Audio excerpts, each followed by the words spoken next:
will be presenting on faith development by James Fowler.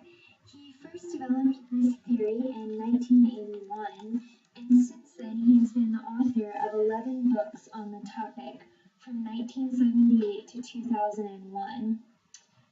James Fowler started off as a Methodist minister, and he developed these theories while working at a retreat center, and he was really influenced here by his work with the clergy and the lay people.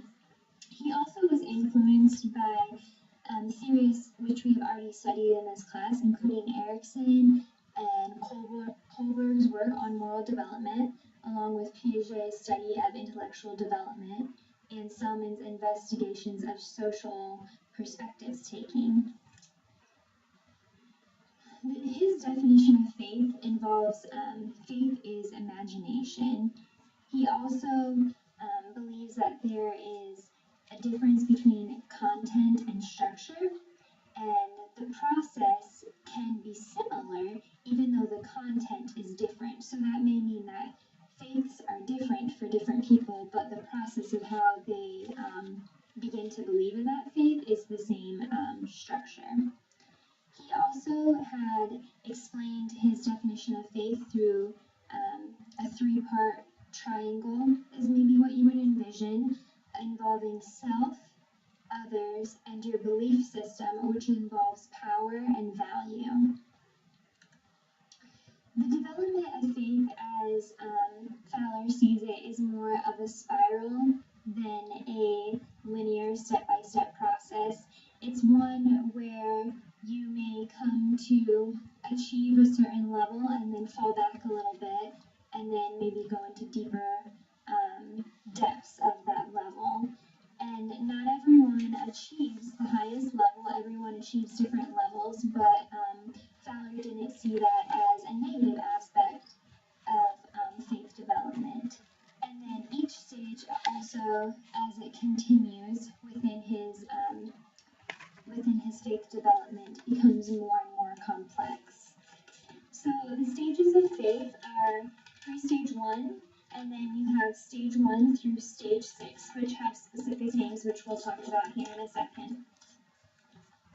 So the pre-stage 1 is the primal faith, and often this isn't even included anymore within the theory, but this is when the individual is under 2 years old, and the faith is primarily related to the caregiver.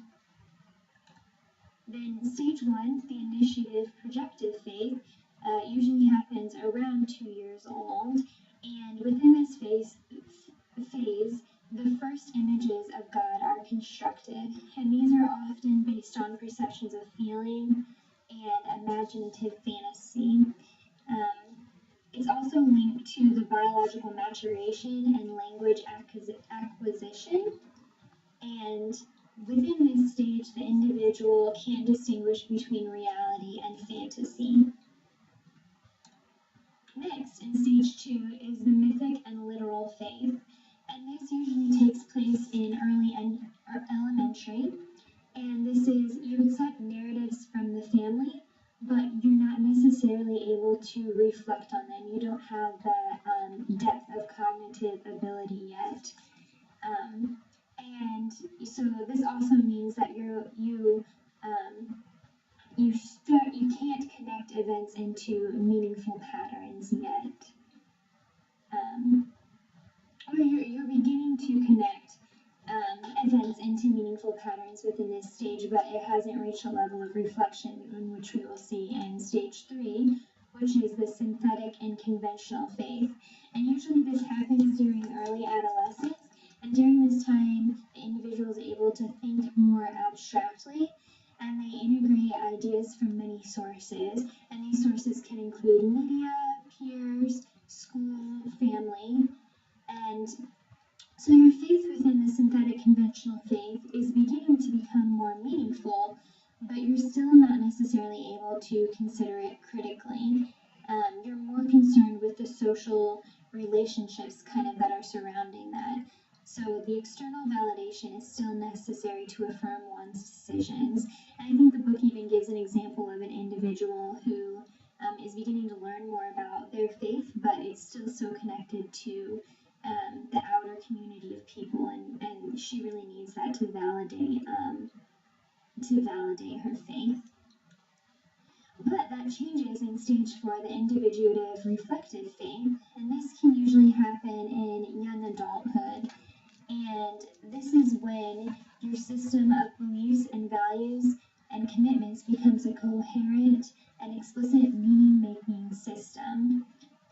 What I mean by this meaning-making system is that you're able to separate yourself from peers.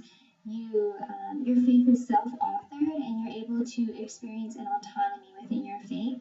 And you're also able to develop a system of processing values and conflicts internally, instead of just looking to the external world to solve those faith questions for you.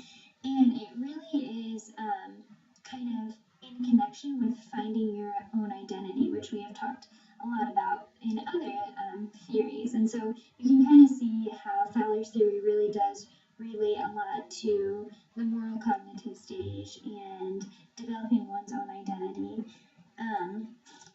Next stage is stage 5, the cognitive faith, and this happens in midlife or beyond, and this is when you begin to become more aware of a complex life, and you're aware of unconscious influences that may be affecting you, and you're also accepting of others' faith, but you still have a strong conviction for your own faith.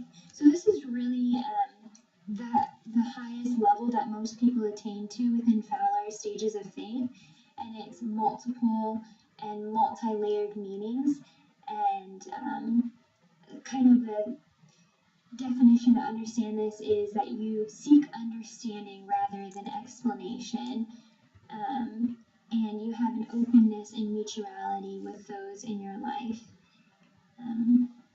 Next is the universalizing faith, which is stage 6, and this stage is hardly met by anyone according to Fowler. And this is where you're really able to see a love of the Creator for creatures, and you're not focused on self, and you see the world through other people's perspectives. Fowler also saw this as perhaps even what human development could be. Perhaps if we weren't marred by sin and whatnot.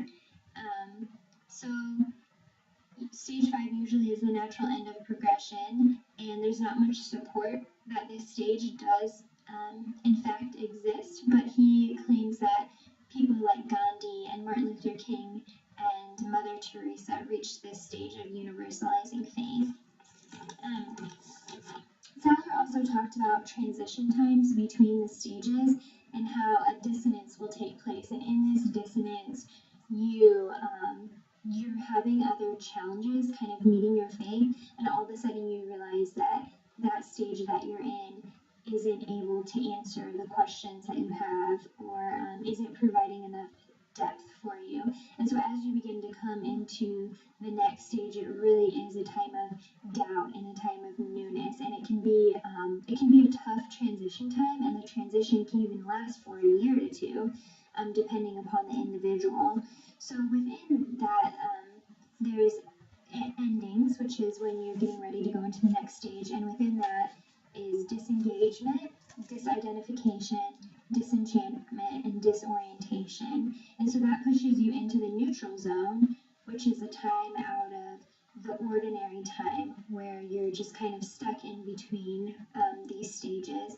And then as you come into that new stage, it's called new beginnings, and this shouldn't be rushed, because it really is a new way of making sense of the world, and you need to have time to adapt to that. Some strengths of Fowler's theory is that it really has stood the test of time.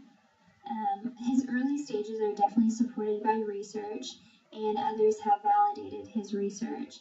It also has developed the Faith Development Scale, which is what you see there, the FDS, and this is a measured tool that shows growth over the college years, so that can be very beneficial as we implement this theory. And then some weaknesses of this theory is that the the study is largely biased. The study is 97.8% white, and many claim that the theory was developed to support data that Fowler already had. And it's also criticized for relating human faith development to religion and kind of tying religion in too closely to the theory. Diverse student population, again, there's some biases within this. It's ethnically and religiously biased. It's biased in favor of a Protestant religion, and it's theistic in nature, meaning that it assumes that there is a God, which, for atheistic religions, that would be the assumption that they wouldn't start from the base of. And then it also has very much a Western culture perspective, which can be seen as a strength in some ways because it does fit really well with a Western culture perspective. But, as America has become more diverse and universities have become more diverse, this theory might need to be adjusted a bit, or maybe the strengths taken from it and the weaknesses left behind. Application to practice it really is focused on counseling and teaching, and it does provide a framework for therapy interventions. It's been used in honors course material to discuss differences between religions and scientific perspectives, and it's also been used to interview students' changes throughout their course of their time at a university. It also can be used to provide growth on campus for people at varying stages, and this is especially within student development that we can develop specific programs to help students move from one stage of faith to the next. Some things that can help do this are students encountering people from other religions and cultures, as that can kind of provide a dissonance that we talked about earlier. Service learning opportunities are a great opportunity to bring in new material and just begin to have the students apply what they're learning, kind of that cognitive piece of it that he relates to Kohlberg. And then it does provide an opportunity for mentoring. That's another way that this theory can succeed. And also within student leadership development positions, we can really see this theory come to life and students move from one stage to the next. So those are some areas within student development that you can really apply this theory to be able to watch students grow in their faith through Fowler's work. These are references that I use. I use our Evans material, which you guys are all familiar with, and then another book called Christian Perspectives on Faith Development, and that's a really helpful book. It's all about Fowler's work and has great resources, including strengths and weaknesses of the theories and just different ways we can apply it as student development professionals. So I hope that you've enjoyed learning more about James Fowler's faith development theory, and I hope that we can all be more aware of it in ways that we can apply it and even notice the different stages that students are in. So thank you for your time.